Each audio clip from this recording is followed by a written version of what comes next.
Inilah wajah baru di tempat wisata Danau Situ Gunung di kawasan Taman Nasional Gunung Gede Pangrango Kadudampit, Kabupaten Sukabumi, Jawa Barat. Sarana wisata serta rakit dan perahu dilengkapi alat pengaman, pelampung, dan tali, sedangkan untuk wisatawan dilengkapi pelampung juga tim penyelamat. Tidak hanya rakit, perahu-perahu kecil juga kini dilengkapi tali penarik untuk menyeberang ke pulau buatan khusus untuk para wisatawan yang akan bersandar di tengah danau. Menurut salah seorang wisatawan dari Kabupaten Sukabumi, Muhammad Zodik dan Maura, mengaku dirinya datang ke Danau Situ Gunung karena udaranya sejuk, tidak bising, juga kini nyaman dengan pengamanannya.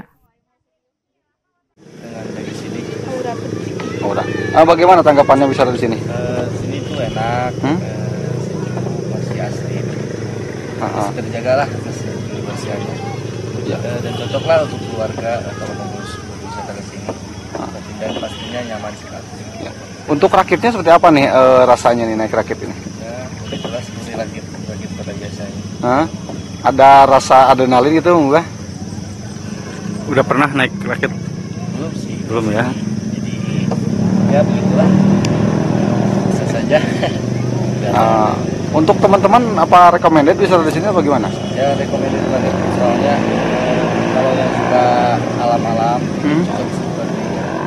Dari Kadudampit, Sukabumi, Muhammad Ujang Hiriaman melaporkan untuk Dinamika.